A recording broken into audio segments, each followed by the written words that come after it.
Welcome back. I'm Emily at Emily's podcast, Tribute to All Little Angels, Part 3, Episode 2 of Refresh Our Memory, October 21st, 2021. Okay, no bad feeling this morning. I am anxious, though. I'm anxious to get things done and look for a reporter outside of Oklahoma. I know, too, it all happens when it's supposed to. 8:38 a.m. Patty called. We only talked a few minutes, but she wanted me to know she sent the reporter in Detroit an email. But the email came back. Patty said, I don't have his current email address, but I will try it again. I said, yes, try again. Patty said, all right, I will. And if you can, try to find his current email address, send it to me, and I will call you later. I said, yes, I will look. We didn't talk much longer and hung up. Later this afternoon, Madison had a couple errands to run. She wants me to go with her, so I drove. When we were done, I had a premonition to go to the cemetery, but then I thought, I can go tomorrow before we leave to go to Texas. I want to go to the lake that my brother Bill drowned in 1977. He was trying to save someone who was drowning, but they both drowned. I'm taking Megan's three sisters, Madison, Zoe, and Lily. They are also going to experience the Six Flags amusement park. While at the lake, we are going to put a red rose in the water for each one of my brother Bill's siblings and his son. Something is pulling me to do this, so I feel I need to, with me living the closest to where it happened. So I will be happy to do it. As my afternoon was turning to evening, I'm playing music and cleaning my bedroom. I feel good. I got the chills just now, and it's like something is telling me not to worry. It's gonna happen. I'm feeling relieved, and I finished cleaning. Thank you, whoever that was. I chuckled and thought, I know who it is. October 22nd, 2021. Madison, the girls, and I got up and we packed the car. We went to the cemetery to visit Megan and Wyatt, and we headed out shortly after leaving the cemetery. I drove until an hour from our destination, and I had to turn around and go home. And I'm so mad. And knowing me, I want so badly to get back on the road and go tonight, but I decided not to. The next morning, when I woke up, I went back and forth about going at all. But the more I thought about it, I'm feeling I need to. Madison and I went to pick up Zoe and Lily, and we headed out, even if it is just to go to the lake. We arrived safely, and I'm so thankful. The girls did have some fun at Six Flags this evening. We took a drive around the area, and it is beautiful. We went to eat and then went back to the room to relax. October 24th, 2021. This morning we checked out of the room and I drove another 2.5 hours to get to the lake. We found it. Well, Madison did. She is such a good travel buddy. And thank you, Madison. And the scenery driving an 8-mile dirt road with dilapidated mobile homes and trash piles laying on each side of the street. But when we came to the end of that street, it opened up with a beautiful lake, and it is gorgeous back here. I can feel my brother. We got out of the car and gathered the roses out of the trunk. We walked over to a dock, and as I sat down, I started to cry. I talked to myself, to him, for a few minutes. Then, as I threw a rose in the water, I told him what sister or brother it was from, and that they love and miss him. After I was done, I sat a little longer, gathering my emotions. I then stood up. Madison said, "Look." I turned my head toward the water and trees. Madison said, "No, look at the rubber bands," the rubber bands that came off the flowers. I looked down on the dock at the rubber bands, and they were in a heart shape. Then Zoe said, "Look, there's a butterfly. The butterfly is flying around us." And I knew then my brother knew we were there. I'm so emotional, but proud I am the one who got to do this for him. Rest in peace, Bill. A little while later, we left the lake and I drove back to Oklahoma. We arrived home safely. I looked up and said, "Thank you." October 25th, 2021, 10:13 a.m. I sent Carla a message. I wrote, "I'm keeping my fingers crossed that this week I will know when we are leaving. I will let you know. Have a great day and a good week." Carla wrote, "All right, love you and have a great day too." Today, I did absolutely nothing. I recuperated. I needed to. October 26, 2021. This morning, waking up, I feel a burden has been lifted off of me. I asked Madison, "Do you want to go see Megan and Wyatt?" And of course she wants to. We arrive at the cemetery and no one's here.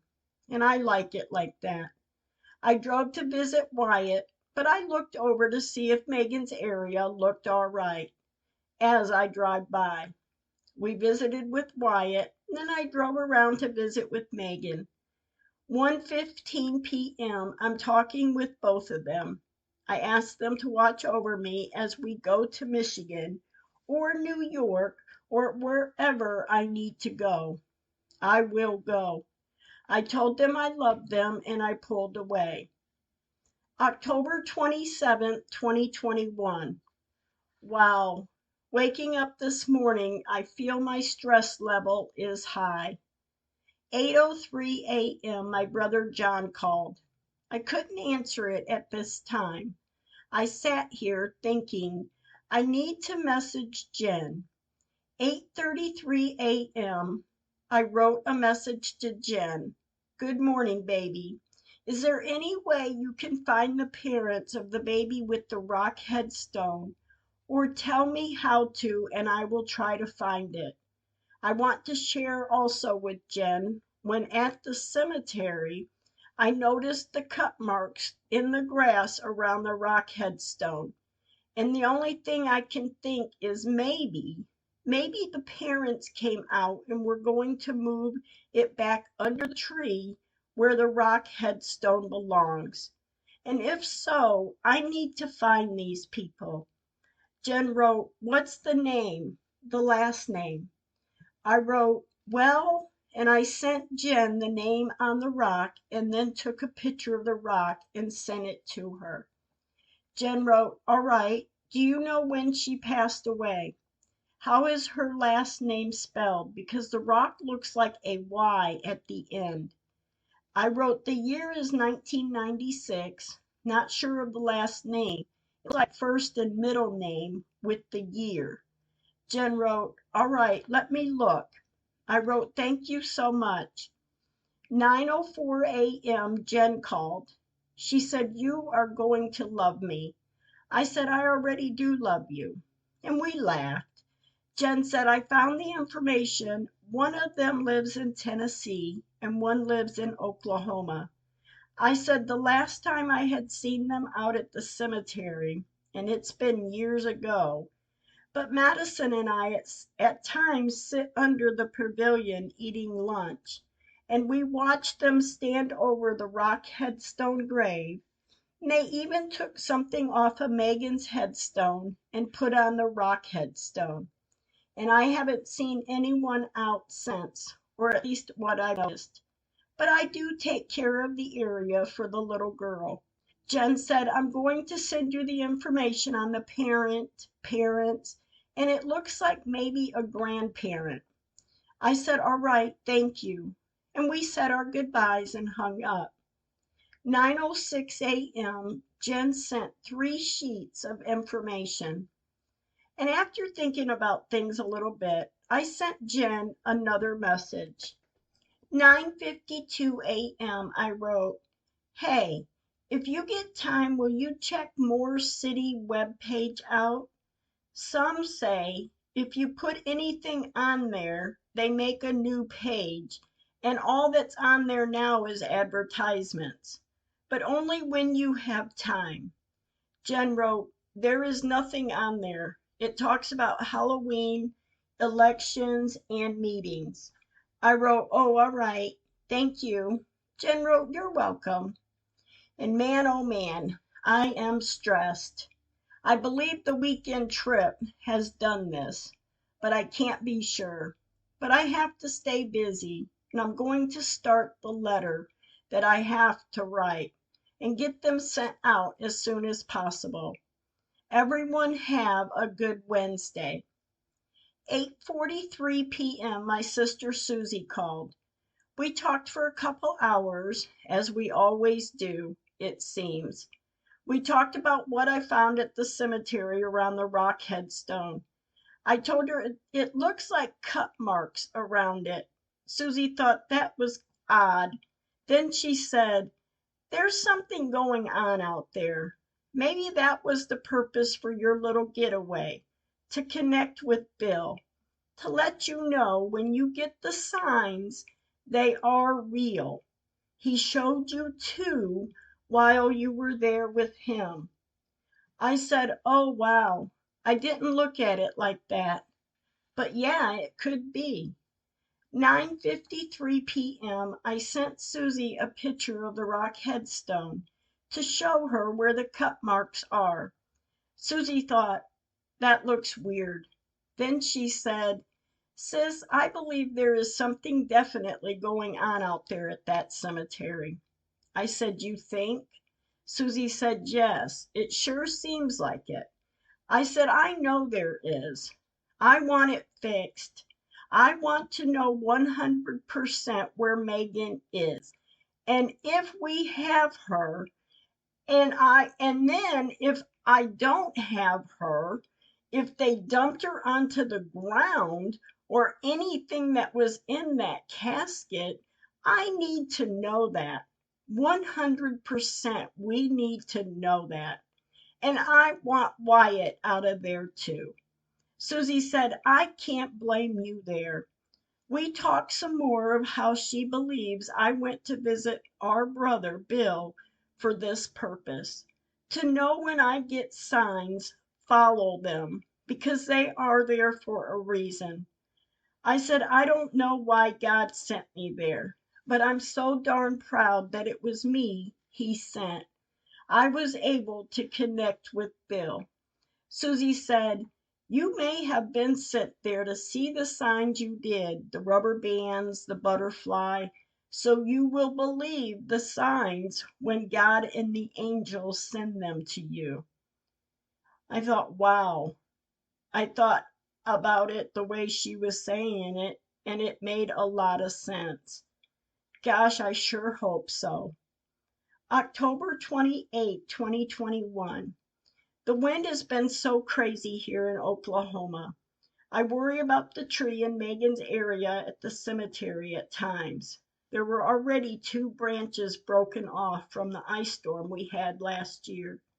I wanted to go to the cemetery to check on things today, but we did not make it. But we will go tomorrow. October 29th, 2021. Madison and I went to the cemetery this afternoon, and on the way over, I saw 1:11 on the clock in the car, and I thought good, positive thoughts. I did ask Megan and Wyatt while at the cemetery to go to Shauna's mom to get inside Shauna's heart to help us. And while visiting with Wyatt, Madison and I saw 2 butterflies flying together. They were yellow and orange in colors. I thought, it's my two angels. After visiting with Megan for a bit, I prayed to both of them, and then we left the cemetery. On the drive home, in my mind, I keep asking, and of course I know I have to write the letter, but I wish I could concentrate on that right now, but for some reason, my mind won't let me go there. It's not like before. I'd get signs or a premonition of what to do, and at times I'd pray to show me the way, and my gosh, I couldn't get it done soon enough. But for some reason now, I can't get it in my mind of how to even start the letter. What or how? I hope this letter finds you well.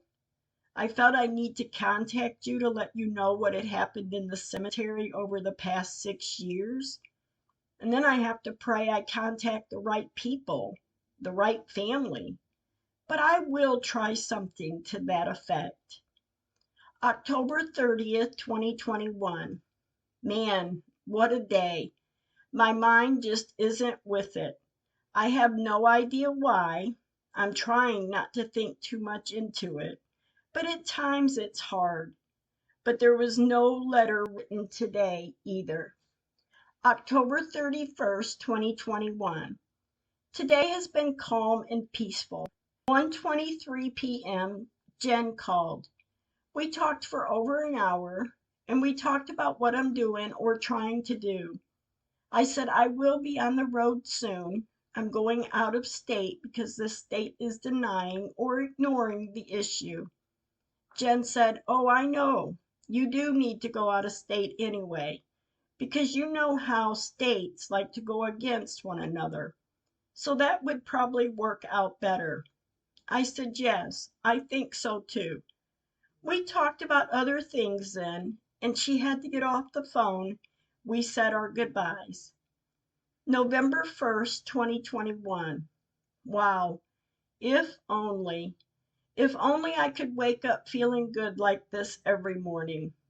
It seems I can feel something good is going to happen.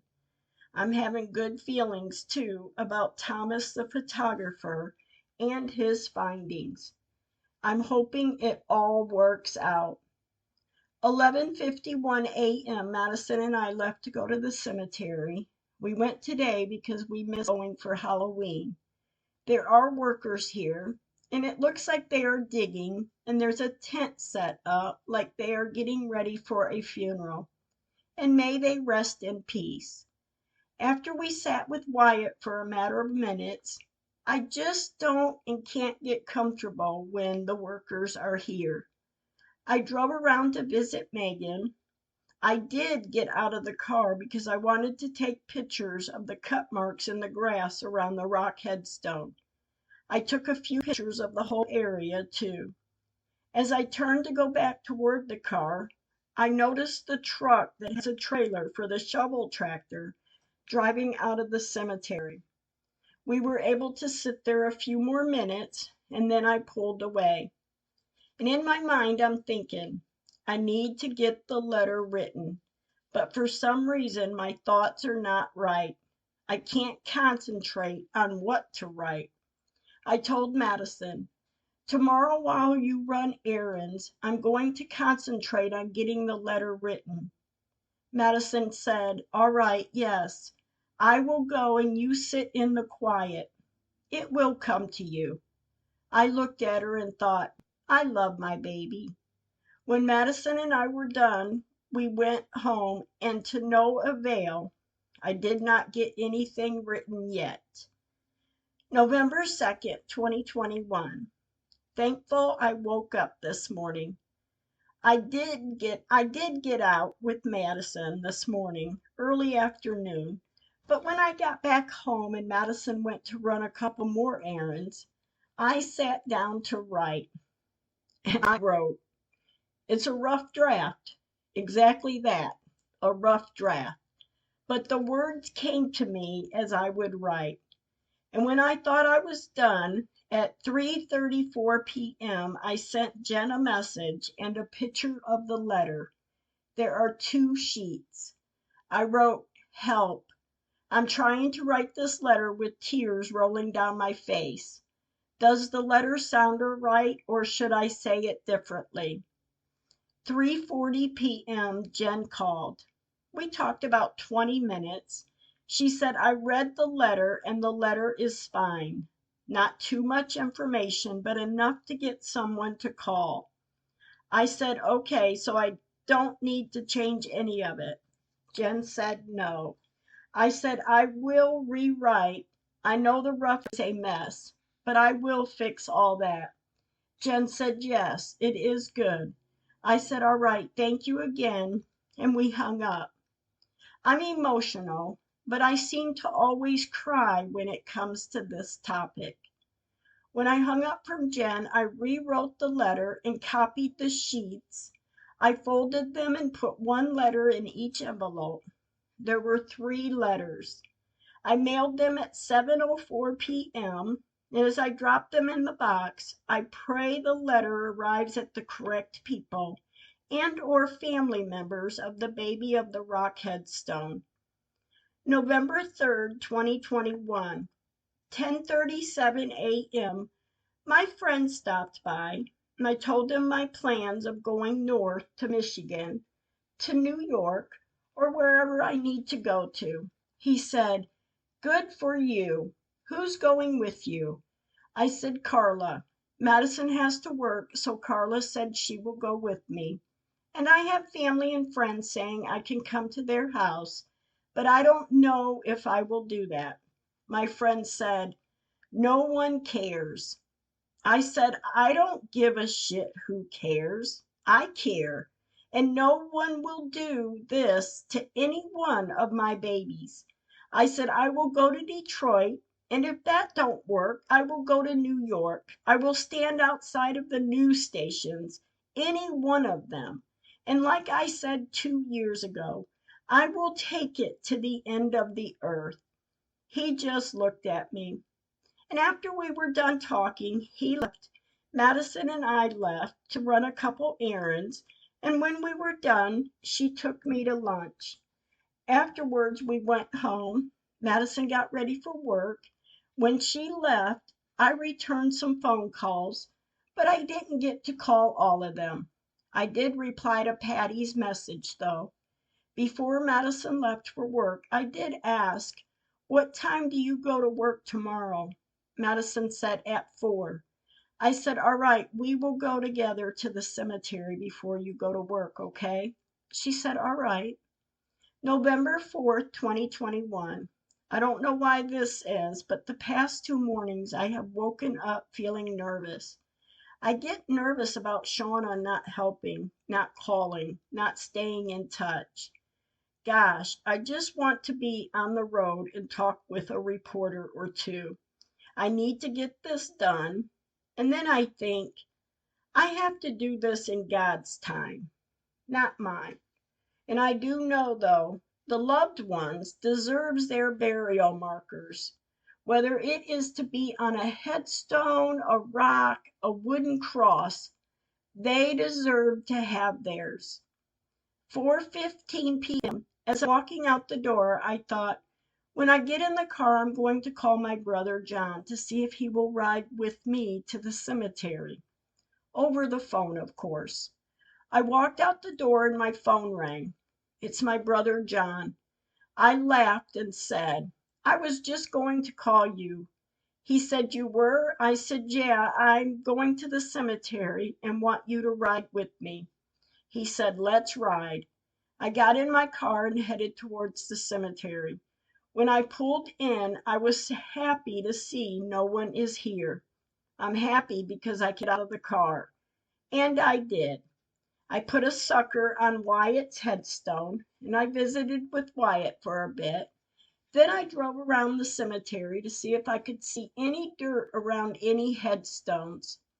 And no, there were none. And that is a good thing. I went to visit Megan, and I took a sucker and put it on her, well, under the tree, stuck in the ground. I took a few different pictures of the rock headstone, and I took pictures of Megan's area and the full view, too. I'm looking to see if there are any more cut marks anywhere, and there is none, no other than what's around the rockhead stump. When I was done at the cemetery, I left, and I'm able to let my brother John go. And thank you, John. 7:07 p.m. I messaged Carla. I wrote, we may be leaving in a few days. Carla sent a thumbs up. 8:29 p.m. I sent Jen a message. I might be up around midweek. If you have time, will you look up the information on the reporter? I sent Jen his name. Jen wrote, I will look it up tomorrow. What do you need to know? I wrote the address, phone number, the news station's address. My plan is if we can't get his information, I will stand outside the news station or wherever until someone comes out and listens. I hope to tell Megan's story because the state of Oklahoma won't help. Jen wrote, look it all up. 8:35 p.m. I sent Lisa a message. Lisa is my best friend from school days. I wrote, I may be up on my way soon. Lisa wrote, really? That's great news. Excited for you to have closure. I wrote, it is. I can't stop crying. It could be over soon, I hope. I am going to get to tell Megan's story. I wrote, hey, my best friend in the whole wide world. Will it be over? Will I have closure? They messed me up. And after everyone that has misled me, man, it's been hard. And I'm just blowing off some stress. Lisa wrote, I know you are. And you have every reason to feel this way. At 8:52 p.m., I messaged Patty. I wrote, oh my gosh, I'm going north and I may need your friend's help. I pray this reporter will be there and will help. Patty wrote, when are you going? I wrote, if it works out tomorrow, Sunday morning or Monday morning, I will leave here. Patty wrote, that sounds perfect. I never found his email, Em. I searched and searched and searched. Where are you going to be staying? I wrote, we will go hunt him down if we have to. Any reporter at the news station or wherever we have to go. Patty wrote, the day you go to the news station, call the station, see if it's a slow news day, ask for him by name, and then refer to the exact day and title of the story he already covered, and plead that he returns your call. Let him know you are a native to Michigan and needs his help. I wrote, good advice. Patty wrote, when you head out, I will call him myself. I wrote, all right, I will stay in touch to let you know when and of the details. Thank you, Patty. Thank you for listening and stay kind with your words.